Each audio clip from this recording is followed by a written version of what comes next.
Assalamualaikum warahmatullahi wabarakatuh. Sebelumnya, halo semuanya. Perkenalkan, nama saya Naufal Nafis Ataya. Saya adalah mahasiswa dari Universitas Islam Negeri Salatiga dengan NIM 430 402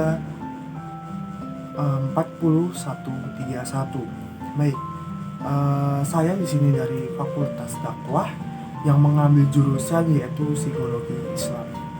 Tujuan saya membuat video ini untuk melaksanakan atau mengerjakan tugas ulangan tengah semester dari mapel psikologi umum yang diampu oleh dosen pengampu yaitu Ibu Setia Utami MPSI. Baik, tugas di sini yang diberikan kepada saya adalah untuk mereview atau mencari sebuah novel ataupun apalah itu yang penting suatu buku ya pastinya, untuk bisa dikaitkan kepada materi yaitu psikologi umum. Baik, di sini saya akan mengutip atau mereview sebuah novel yang saya ambil dari karya J.D. Salinger yang berjudul The Catcher in the Rye. Jadi pada dasarnya maaf sekali saya tidak bisa menampilkan fisiknya di sini karena novel yang saya dapatkan ini adalah berbentuk e-book. Jadi nanti saya akan sertakan link di Drive atau juga link untuk mendownload novel ini di deskripsi video saya nanti. Baik, mungkin saya akan sedikit memulai dari garis besar novel yang saya review kali ini. Ini adalah suatu novel yang menceritakan yaitu suatu orang dengan nama Holden Caulfield, yaitu seorang remaja yang berusia 16 tahun yang baru saja berusaha atau dalam artian dikeluarkan dari sekolah asrama yaitu Pensive Lab. Jadi dalam cerita ini dikisahkan bahwa remaja ini sedang mengalami suatu kondisi tekanan, depresi, dan juga sedang berjuang untuk dalam artian memberikan gambaran atau berusaha untuk meyakinkan dirinya sendiri agar dia tuh bisa mungkin mengendalikan gejala-gejala depresinya yang disebabkan oleh hal-hal yang mungkin benar-benar tidak dia inginkan gitu. Baik, mungkin saya akan sedikit mengutip dari hasil review saya itu alur ceritanya dari pengalaman si Holden ini saat masih ada di asrama tadi yaitu Pensive Lab. Dia merasa tersaingi, tidak puas, dan juga kehidupan di sekolahnya atau asramanya tadi sering menganggap orang di sekitarnya itu palsu dan merasa tidak cocok dengan lingkungan tersebut. Jadi hal ini suatu hal yang mungkin terjadi secara berlebihan yang dirasakan oleh tokoh yaitu si Holden tadi ya teman-teman. Selalu di saat itu juga dia ada beberapa permasalahan yang menyebabkan dia dikeluarkan dari sekolah. Setelah dikeluarkan, si Holden ini memutuskan untuk meninggalkan sekolah lebih awal dan menghabiskan waktu di New York. Jadi setelah dia dikeluarkan tadi, dia menghabiskan waktunya di New York. Sebelum pulang ke rumahnya, ia merasa bingung dan kesepian mencari makna dan tujuan dalam hidupnya teman-teman. Lalu ada juga di dalam novel ini diceritakan yaitu petualangannya di New York. Selama di New York, Holden melakukan berbagai kegiatan termasuk mengunjungi teman-teman yang dikenalnya, bertemu dengan teman-teman lain dan mencari koneksi yang tentunya dibutuhkan sebagai kita seorang makhluk sosial teman-teman. Lalu juga ada keinginan untuk melindungi. Jadi Holden juga mengungkapkan memiliki keinginan untuk menjadi seorang yaitu Catcher in the Rye, yang berarti ia ingin melindungi anak-anak dari kehilangan kepolosan mereka. Ini merupakan refleksi dari rasa sakit yang ia alami setelah kehilangan adiknya yaitu Ellie. Jadi dalam novel ini teman-teman, si Holden tadi juga diceritakan sudah kehilangan adiknya yang bernama Ellie tadi, yang menimbulkan suatu kondisi yang dinamakan sebagai krisis emosional teman-teman. Yang dijelaskan pada novel ini, Holden semakin terjerumus dan kesedihan dan kebingungan yang membuatnya mengalami krisis emosional.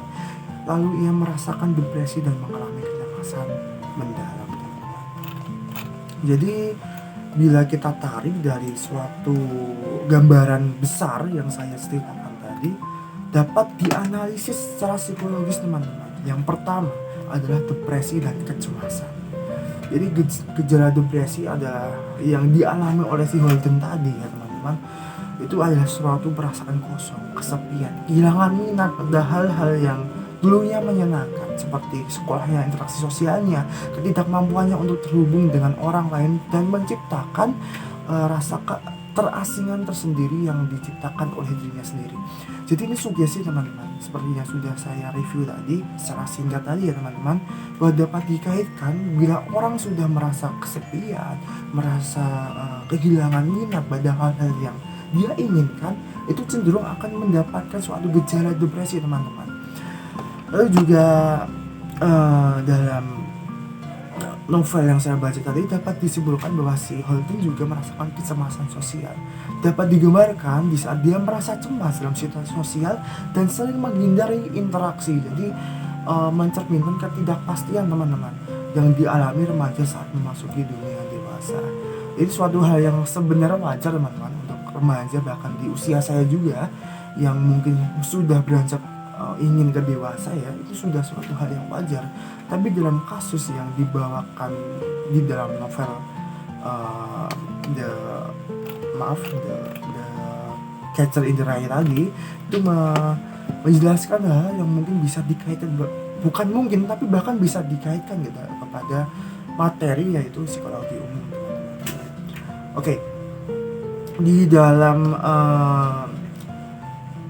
kejadiannya juga terdapat yang dinamakan simbolisme teman-teman, yaitu konsep menangkap anak-anak yang jatuh dipahami sebagai usaha untuk mempertahankan kepolosan dan menghindari realitas pahit kehidupan.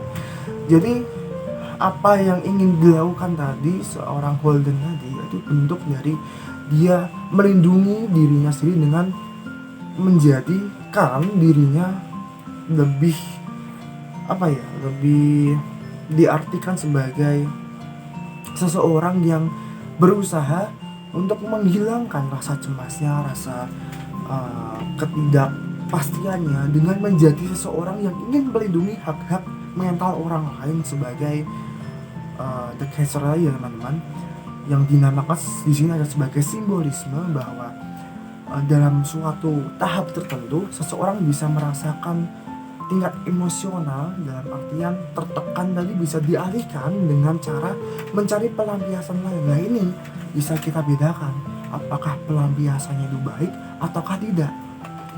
Lalu dari beberapa hal tadi, gejala depresi, kecemasan sosial, terdapat juga suatu waktu di mana terdapat suatu kasus yaitu pencarian identitas teman-teman, fase identitas Erikson. Jadi menurut Erik Erikson ya, jadi remaja berada dalam fase identitas dan juga kegabungan peran teman-teman, di mana mereka harus menemukan siapa diri mereka. Jadi merasa terjebak antara masa anak-anak dan dewasa, seringkali mendekati isu identitas dengan ketakutan akan ketidakpastian. Jadi dalam psikologis khususnya teman-teman, ada kondisi dinama yang dinamakan kepribadian ganda, itu di mana kita tidak sadar dalam artian kita memiliki beberapa kepribadian yang tidak bisa kita kendalikan teman-teman. Tapi juga beberapa pakar juga menjelaskan bahwa ada yang dinamakan dengan alter ego, di mana itu ada suatu kondisi mental yang kita menciptakan sendiri teman-teman. Jadi misalnya kita terkena depresi dan dengan sengaja, dengan sadar kita menciptakan jati diri kita selanjutnya. Misalnya sekarang saya seperti kayak orang yang ceria dan seperti dalam artian membutuhkan hal-hal yang bertindak tidak sewajarnya. Dalam kasus ini yang sama seperti misalnya saya sedang sedih dan beberapa menit kemudian tahu-tahu saya pun menjadi sesosok yang ceria, langsung emosional. Itu bisa diartikan sebagai gangguan mental, yaitu kepribadian yang tidak dapat dikendalikan teman-teman.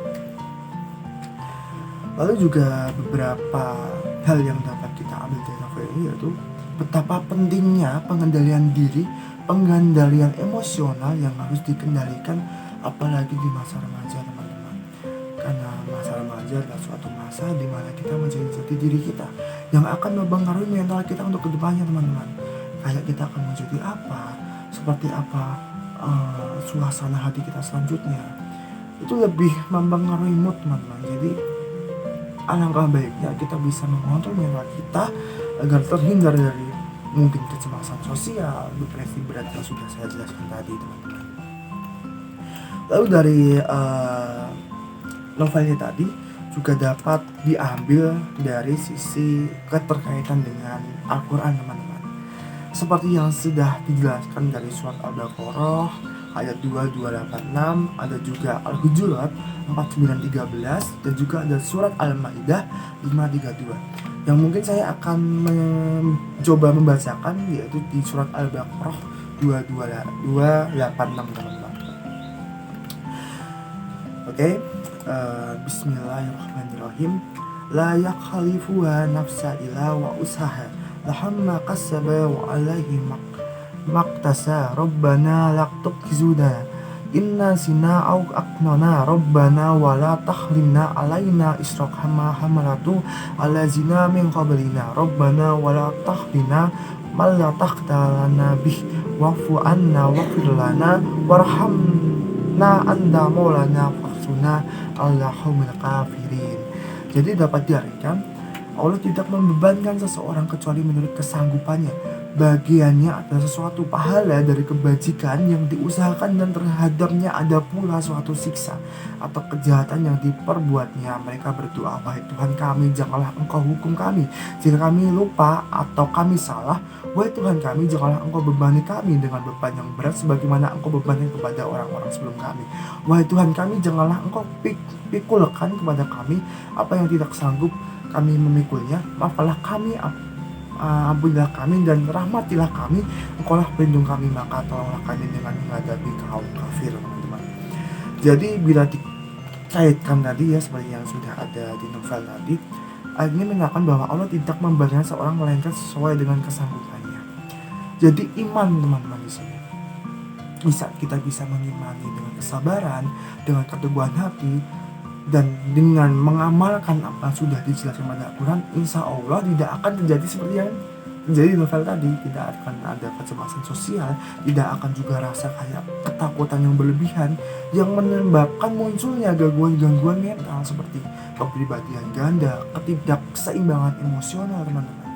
Lalu di surat Al-Hujurat 4913 tadi menjelaskan bahwa manusia diciptakan berbeda-beda untuk saling mengenal dan memahami satu sama lain. Ia sejalan dengan pencarian Holden untuk menemukan identitasnya di tengah-tengah perbedaan dan kompleksitas masyarakat. Jadi apa yang dilakukan Holden juga dapat dikaitkan dengan pengamalan, yaitu surah Al-Jurat 4913 yang menyatakan bahwa manusia sendiri bisa mencari jati dirinya sendiri. Lalu juga di surah Al-Maidah 532 ayat ini menjelaskan bahwa menyelamatkan satu jiwa sama dengan menyelamatkan seluruh umat manusia. Ini mencerminkan keinginan Holden untuk melindungi anak-anak dari kesedihan dan kekecewaan, menunjukkan tanggung jawab sosial dan besarnya rasa tanggung jawab sebagai sesama manusia, teman-teman. Jadi dari garis besar yang dapat saya tarik dari kesimpulan novel ini tadi, yaitu The Catcher in the Rye, memberikan wawasan mendalam tentang kondisi psikologis remaja dan tentang yang dihadapi dalam proses pencarian identitas. Dalam perspektif Al-Quran, prinsip-prinsip seperti kesabaran, pencarian identitas, dan tanggung jawab sosial memberikan panduan bagi individu yang berjuang dengan masalah serupa.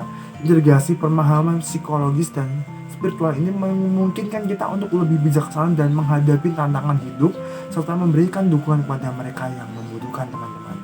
Jadi mungkin sekian dari saya yang dapat saya review dan saya kaitkan, saya jelaskan juga dari mungkin aspek psikologi dan juga dari penarikan dari mengaitkan dari ayat-ayat Al-Quran tadi, teman-teman.